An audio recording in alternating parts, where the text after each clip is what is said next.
You think you know the story. A girl, a curse, a monster turned into a prince. But what if Beauty and the Beast was never a love story? What if its roots stretch back 700 years to a time of winter hunger, blood sacrifice, and the terror of offering a daughter to something that was not human? Picture it: a frozen village, torches flickering in the wind, a trembling bride led into the dark forest, and waiting there, a beast. To understand, we must peel away the romance and return to the shadow where this tale first began.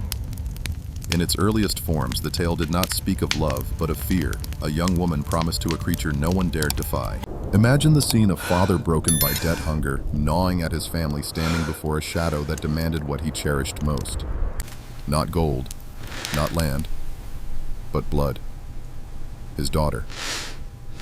The bargain was struck, not with ink and parchment, but with trembling hands and the silence of resignation.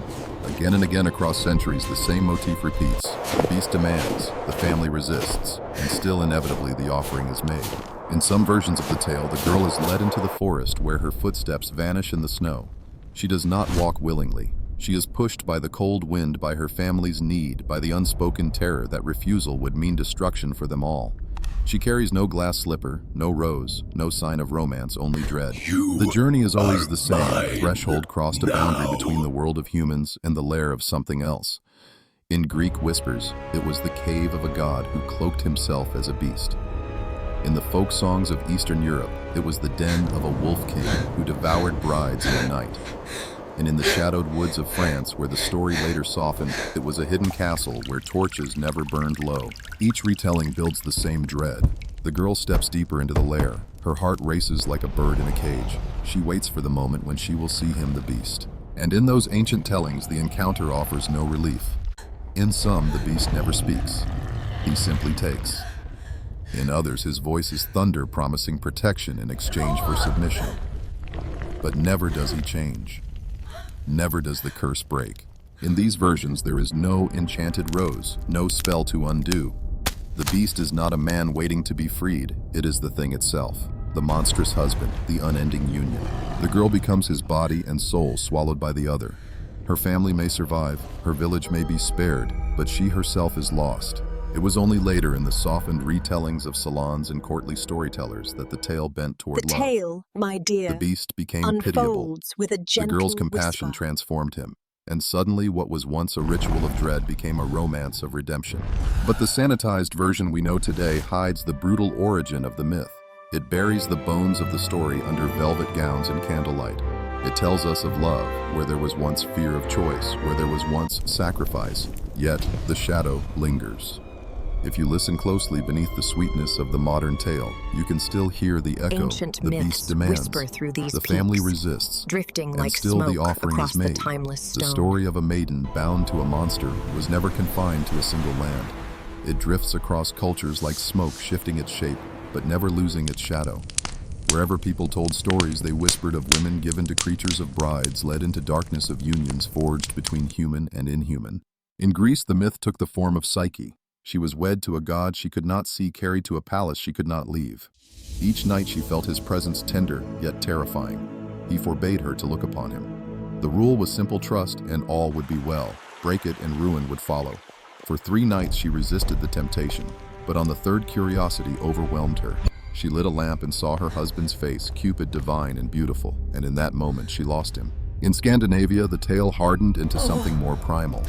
There, the bride was not given to a hidden god, but to a man cursed with animal skins. In Norse sagas, warriors were bound by enchantments that forced them into the forms of wolves or bears. These men, half human and half beast, could never shed their cursed pelts. The woman who wed them did not wake beside a prince, but beside a snarling, restless thing. The trial was not whether she could love him, but whether she could survive him. Across the seas in Japan, the story took yet another shape.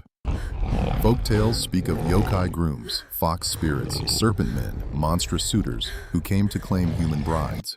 They approached not as men, but as predators wearing human faces. The woman once taken entered a twilight realm, neither fully alive among humans, nor entirely dead among spirits. In these tales, there was no kiss to break the spell. The marriage was final, binding, and often fatal. The echoes stretch farther still. Among the Aztecs, young women were given to serpentine gods, brides swallowed by divinity. In India, the Naga kings demanded maidens for their watery palaces where they ruled in forms both human and serpentine. In African tales, river spirits took brides beneath the water, binding them to kingdoms of silence. Different lands, different names. Yet the same figures return again and again: the maiden, the monster, the trial. Always the girl stands at the threshold, trembling, forced to cross into a world not her own. Always the figure that awaits her is both terrifying and necessary, something feared but also worshipped. And always there is a price. Scholars have noted how often the rule of three shapes these stories. 3 nights of obedience, 3 forbidden tasks, 3 warnings ignored. On the first and second, the maiden resists, struggles, fails. On the third, the climax comes. She either breaks the taboo or she endures it. In Psyche, it is the 3 nights she cannot look. In Norse sagas, the cursed warrior must shed his skin for 3 nights before he can be free. In Japanese tales, the bride must survive 3 nights in the yokai's house. Why 3? Because across cultures, 3 is the number of fate, the beginning, the middle, the end. Life, death, rebirth. 2 is hesitation. 4 is stagnation, but 3 completes the cycle. And so in story after story, the maiden is tested thrice and her fate sealed on the final turn. What is striking is not the difference of these tales, but their unity. From the snow of Scandinavia to the deserts of Mesoamerica, from the shrines of India to the forests of Europe, the same shadow appears. The same union is demanded, the same fear is told. This was no isolated tale. It was not a French invention of the salons, nor a fanciful moral for children. It was a pattern, a memory, a ritual disguised as myth. Perhaps it was once lived, not only told. Perhaps long before words were written, young women were truly led into the dark, offered to beasts both real and imagined. And perhaps the stories are the only trace we have left of those offerings. What we call Beauty and the Beast is only the polished mask. Behind it lies a far older, harsher face, the universal memory of sacrifice, the trembling of a bride before a monstrous groom, and the whisper of a bargain humanity could never quite forget. Stories can be dismissed as fantasy, but bones cannot. Archaeologists and scholars have long suspected that the tale of Beauty and the Beast is not a dream of love, but the echo of an ancient ritual. Scholars trace the motif of the beast bride myth back over 2,500 years, deep into the oral traditions of the Indo-Europeans. These were not fairy tales in the way we know them. They were living codes, stories told around firelight, whispered during rites, carried from one generation to the next as memory and warning. In those early stories, the bride was not given freely. She was demanded. The beast was not a single creature, but a symbol, sometimes a wolf, sometimes a serpent, sometimes a god with the shape of an animal. And always the bargain was the same. The family, the tribe, the village would survive if the daughter was given away. Ancient Indian texts speak of the Naga serpent kings who took human brides. Their palaces lay hidden beneath rivers unseen by human eyes. A girl chosen by omen or by force would vanish into the water, never to return. Her marriage was not a romance. It was a covenant with the inhuman, a price for peace or fertility. In the Norse sagas, tell of men bound in skins, wolves, bears, creatures that blurred the line between human and beast. Women taken as brides by these cursed figures were bound to a life of terror. Archaeological traces in Scandinavia hint at rituals of transformation, bones of wolves and bears buried alongside human remains, amulets shaped like snarling heads, depictions of warriors wearing animal pelts. These were not symbols of fairy tales, they were the echoes of lived belief. And in Europe, the soil itself has revealed something even darker. Excavations at burial sites across Germany, Poland, and the Baltic have uncovered graves where young women were laid to rest beside animal bones. Horses, dogs, wolves. The pairing was not random. Some were arranged carefully, as if mimicking a union sealed in death. To some archaeologists, these are sacrifices, offerings to gods. To others, they are symbolic marriages, attempts to bind human and beast together in ritual. The girl was not simply buried, she was given. Consider the grave at Oberammergau in Bavaria, the skeleton of a young woman no older than 20, laid beside the remains of a dog, their bones touching. Or the site at Pomerania, where fragments of wolf skulls were placed around the body of a girl. The message was clear: she did not leave the world alone. She crossed the threshold accompanied by the beast. Genetic studies offer another whisper. In some early European populations, markers of selective breeding appear, suddenly hinting at attempts to mingle the human bloodline with traits of animals: strength, fertility, survival. These may not have been literal unions, but symbolic acts projected into myth. What the soil tells us, the stories remember. The myth of the beast bride, then, is not a romance born in the salons of France. It is a memory of sacrifice. It is the shadow of rituals that once bound daughters to monsters, whether flesh, spirit, or symbol. Think of it this way: for ancient societies, survival was fragile. Winter killed, famine haunted, predators prowled. In such a world, every contract with the unknown mattered. If the tribe believed that giving a girl to the beast would ensure the survival of the many, the choice was made. And once made, it was remembered, not in ledgers, not in stone, but in stories. From the Indian bride beneath the river to the Norse woman married to a wolfskin warrior, from the European girl buried beside a beast's bones to the whispered folktales of Japan's yokai grooms, Our love story the pattern has been survives. so kind. The beast never disappears. Indeed, When my later dear, centuries reshaped the true story, blessing. softening it for children, they did not erase the ritual. They only disguised it. They turned the sacrifice into a romance. They made the monster into a prince, but the bones beneath the story bones remain. remain. The beast was not a fairy tale prince at all. It was the memory of something much older, a ritual, a covenant, a sacrifice carved into the very soil of our ancestors. So when we speak of Beauty and the Beast, we are not speaking of love conquering all. We are speaking of survival, of the lengths to which humanity went to appease the powers it feared, of the brides who walked into the darkness never to walk back out. Why a beast? Why across cultures and centuries did the figure of the monster return? Wolf, serpent, bear spirit in disguise. Because the beast was not a villain invented for entertainment. He was a symbol. He was the wilderness itself. To ancient minds, the wild was both threat and promise. Forests devoured the lost, yet offered timber and game. Rivers drowned, yet gave water and fertile soil. The beast was the embodiment of this double-edged, untamed power, fertile strength, and inevitable death. He was chaos given a face in animal shape placed at the edge of the firelight. The maiden, by contrast, was civilization. She was innocence order, the fragile vessel of continuity. She represented the tribe's hope for survival, its future bound in her body and her womb. To give her to the beast was not merely a cruel fate, it was a contract. Civilization was confronting chaos, bargaining with it, binding itself to the wild so that the tribe might endure. That is why the story is never about choice. The maiden is not asked if she will go. She is sent. She is pushed across the threshold. Her role is not freedom, but offering. Through her, the human world enters the monstrous one, making peace with powers it cannot defeat.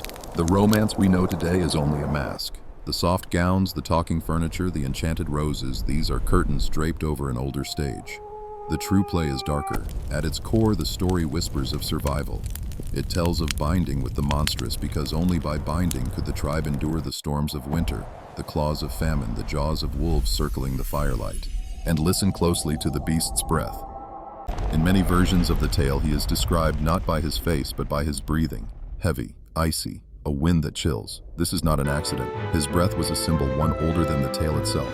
The beast's breath was the winter wind, the howling through the trees, the icy exhalation of death approaching. In Indo-European myth, the wind was the breath of gods, sometimes life-giving, sometimes fatal. To feel the breath of the beast was to feel the season turning, the harvest failing, the gods exhaling over the fields. Breath meant presence. Breath meant spirit. In many cultures, the word for soul was the same as the word for breath. The beast's breath, then, was not merely animal. It was divine. It was the other world pressing close enough to touch. Even the act of transformation, the beast becoming a man or never becoming one, carries symbolic weight. In the oldest tales, the beast never changes. The marriage remains monstrous because life itself was a bargain with chaos. Only in later centuries, when the wilderness was tamed, when cities grew strong, did storytellers allow the beast to soften into a prince.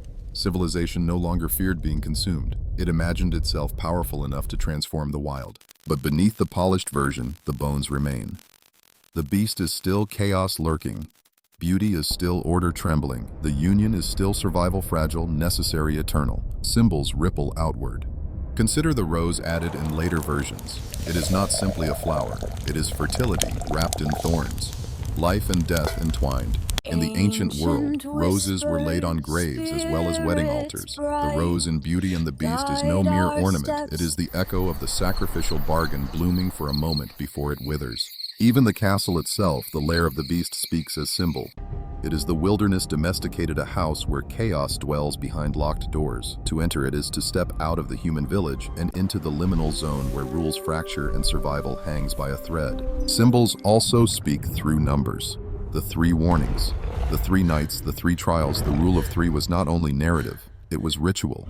Ancient rites were built on triple patterns, 3 offerings poured, 3 chants repeated, 3 days of fasting before sacrifice. The beast's trials are not tests of love, they are echoes of ritual cycles still pulsing through the veins of the story. So when we look at Beauty and the Beast, we are not seeing a love story. We are seeing a fossil of human fear, a memory of the fragile contract between order and wildness, a mythic mirror in which every generation saw its own survival at stake. The maiden's trembling hands, the beast's breath cold as winter, the rose blooming and dying at once. These are not accidents. They are symbols. They are fragments of an older tongue, once spoken in rituals of blood and whispered in stories that survived long after the rituals ended. The story tells us you cannot kill the beast, you cannot banish him, you can only bind him, marry him, endure him. Because the beast is not outside us, he is the wild within us. He is hunger, desire, rage, death. And Beauty is not simply a girl, she is the fragile hope that we might find a way to live with the monster in the dark. The story whispers something we rarely want to hear, that survival demands more than beauty. It demands courage, the courage to face the monstrous both outside and within. We are taught to see Beauty and the Beast as a tale of redemption of kindness, melting cruelty of love, softening claws. But beneath that gentle mask lies a sharper lesson. The story was not written for lovers, it was carved for survivors. For our ancestors, the beast was not an abstraction. He was the wolf at the edge of the village, the serpent in the river, the warlord demanding tribute, the winter devouring the harvest. He was chaos given form. To live, people made bargains with nature, with gods, with the unknown. Sometimes the price was blood. Sometimes it was daughters. Always it was fear. And Beauty. She was not simply a maiden. She was humanity itself. She was the fragile boundary between order and wildness.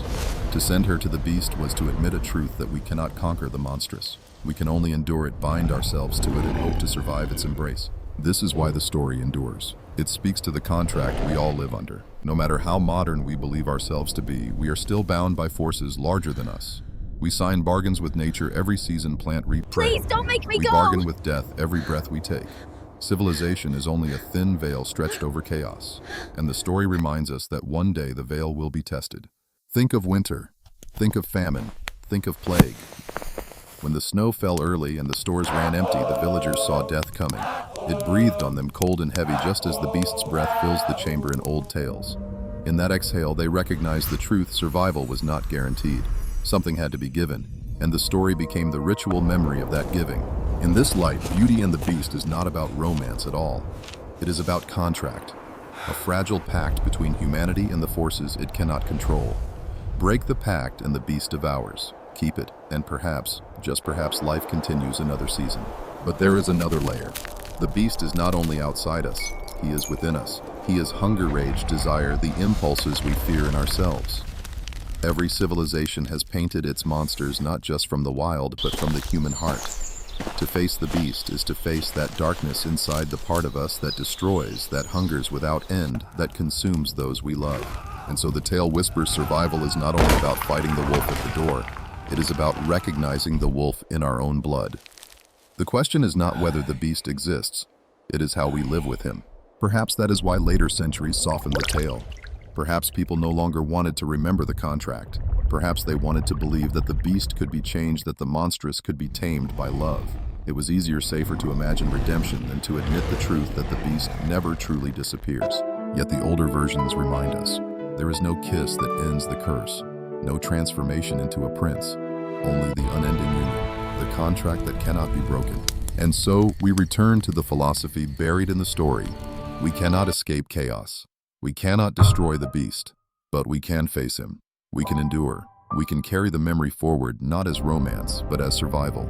The tale becomes a mirror. When we look into it, we see not just a girl and a monster. We see ourselves fragile creatures, making bargains with the world, whispering prayers to forces we cannot master, clinging to the hope that compassion, endurance, and memory might carry us through. And perhaps that is the truest philosophy of all. That to be human is to walk willingly into the lair of the beast, knowing we cannot win but daring to live anyway.